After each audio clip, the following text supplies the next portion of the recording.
Oi, JP, tudo bem com você? Bom, Thalita, muito boa tarde a todos e todas nesse dia histórico, né, dentro do STF, pacote verde. Conta pra gente por que histórico. Na verdade, o STF não costuma reunir ações assim para discutir, para julgar numa só tacada, né? Exatamente, é um momento inédito, principalmente pensando na pauta ambiental e trazendo os direitos fundamentais conectados com a pauta ambiental, inclusive os direitos das crianças, que é o trabalho que o Alana faz a honrar a infância, né? Então, realmente é um dia histórico, inédito de acontecer, de trazer essas pautas. Por quê agora? Por que isso tudo acontecendo? Bom, Sim. primeiro, a emergência climática e da crise socioambiental que paira sobre o mundo, mas especialmente sobre o Brasil e ainda mais especialmente sobre a Amazônia, né? Segundo, um acúmulo de dados que foi trazido aí ao longo desses anos, principalmente nesse governo, trazendo que a situação está ficando cada vez mais crítica, né? E para além disso, relatórios globais, como o relatório do IPCC, né, de cientistas falando ali da crise climática e trazendo que realmente isso é uma emergência que não dá para colocar na justiça, no tempo da justiça, um tempo mais longo aí para a gente julgar isso. Existe uma emergência climática que precisa ser resolvida. Além, obviamente, da importância da mobilização social perante todos esses casos, inclusive com as cartas e desenhos das crianças, de mais de 450 desenhos e cartas recebidas que as crianças enviaram para os ministros. Então, toda essa mobilização social acontecendo traz a importância disso. Fora a necessidade de conjugação de todos esses casos. Cada um desses 7 casos se conectam entre si, trazendo o dilema, né, da conjuntura mesmo política e de políticas públicas para o meio ambiente no Brasil. Lembrando também desse ato enorme que aconteceu, né, de artistas ali em Brasília pela mobilização a favor da terra, né?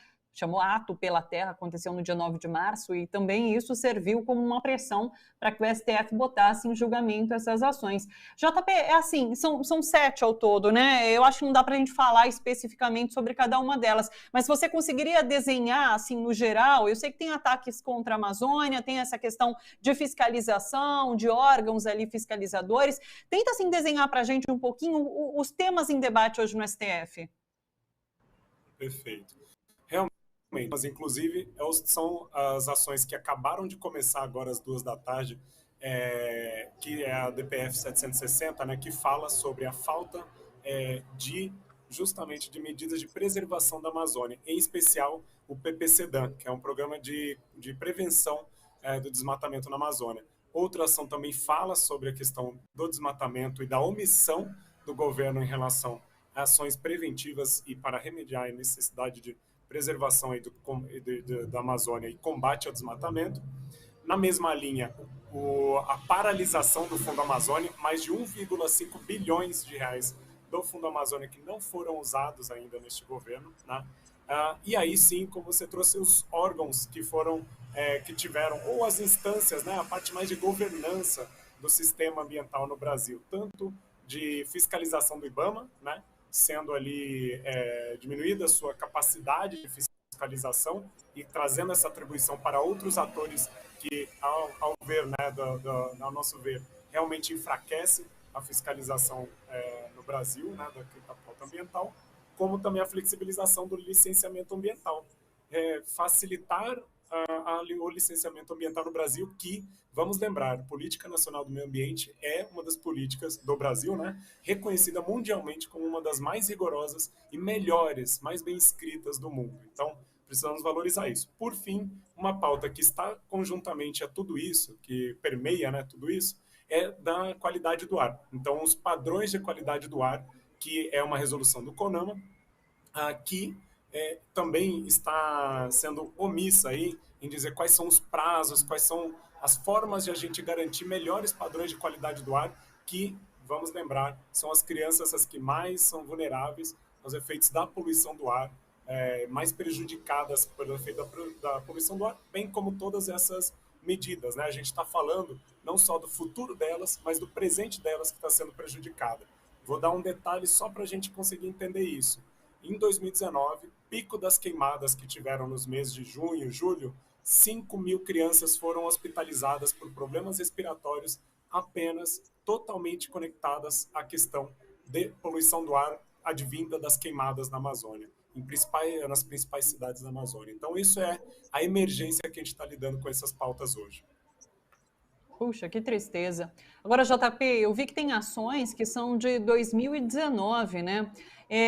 São 3 anos, né? 4 anos de governo já executando essas medidas, essas ações, e daí relembrando aquela frase do ministro Ricardo Salles, né? Que já nem é mais ministro, mas de passar boiada. São todas nesse sentido de passar boiada. Tanto é que eu vejo os movimentos dizendo que hoje é um dia em que essa boiada pode ser parada, né? Essa porteira pode ser fechada. O que dá para a gente pensar em relação a resultados desse julgamento? Porque são 7 ações. De repente, o STF pode dizer assim, olha, tá tudo errado, voltem atrás em tudo que fizeram até agora, ou serão resultados específicos para cada ação? O que a gente pode entender em relação a resultados desse julgamento?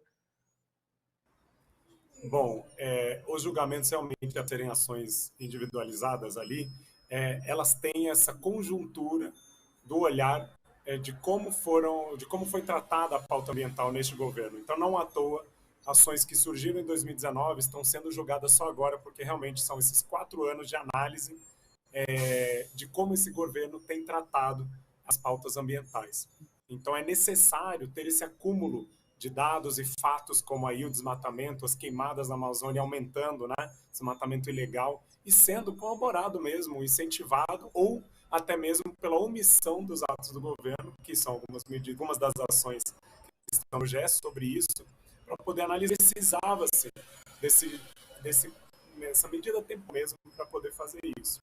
E aí, Carmen Lúcia abre hoje o relato dela, muito bem falado, de que essas 7 ações representam 10% de todas as ações que estão no STF na pauta ambiental.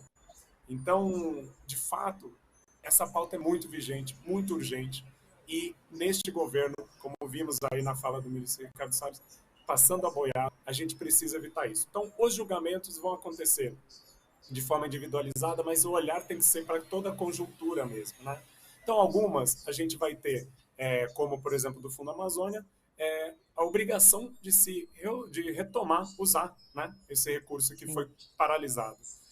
Em outras, a gente vai devolver, por exemplo, uma das que eu não citei, devolver à sociedade civil o papel de participação no Fundo Nacional do Meio Ambiente, né?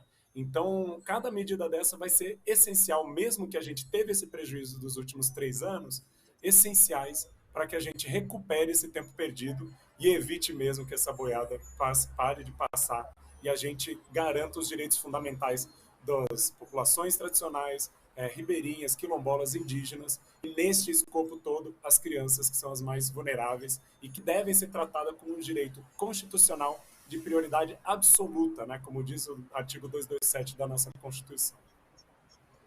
Ô, JP, só para finalizar, a gente consegue colocar na balança o valor simbólico desse julgamento e o que pode sair de concreto em relação? Porque você traz agora ações concretas que podem sair como resultado dessa discussão. Mas eu entendo que o valor simbólico de uma discussão como essa, num final de mandato, inclusive, é muito importante. É isso mesmo? Definitivamente. A mobilização social, você mencionou aí o Ato pela Terra, foi fundamental para demonstrar isso, né? É algo para a gente chamar a atenção de que isso tem que estar nas campanhas eleitorais, isso tem que estar nos planos de governo como prioridade, como medidas necessárias e urgentes para que qualquer representante do nosso país tenha que levar isso como prioridade e com a devida responsabilidade e atenção. Então, quando olhamos, tem esse valor simbólico, sim, né, Thalita, de a gente realmente colocar essa pauta como prioridade. E quando a gente olha para esses direitos fundamentais, conectando os direitos humanos, e aí das crianças, enfatizo novamente, com a pauta ambiental, o que estamos falando no final é de justiça climática, justiça socioambiental. Isso também é fundamental para um debate que há pouquíssimo tempo atrás, digamos aí 10 anos, nem se falava, né? A própria COP26, as COPs, as conferências do clima, não se falava nesse termo de justiça climática e colocar os direitos humanos como centrais. E a gente, nesse dia inédito, estamos fazendo isso como prioridade.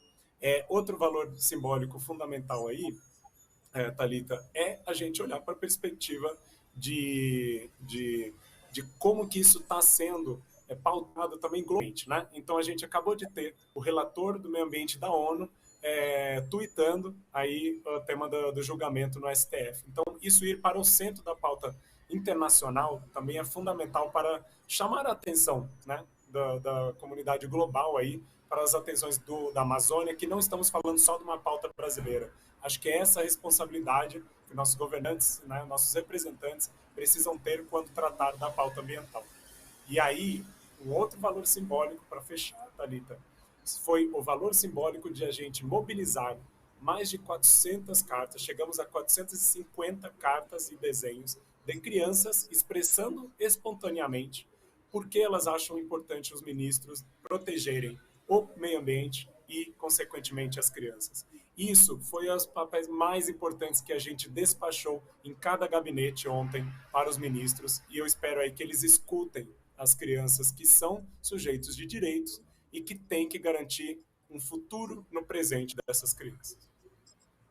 Perfeito. JP, muito obrigada pela participação, nos ajudando a compreender o tamanho e o valor de um julgamento como esse que acontece neste momento ali no Supremo Tribunal Federal. E a gente, claro, segue acompanhando, viu? Muito obrigada, uma boa tarde para você, um abraço e até a próxima. Até a próxima, agradeço. Um abraço. Obrigada.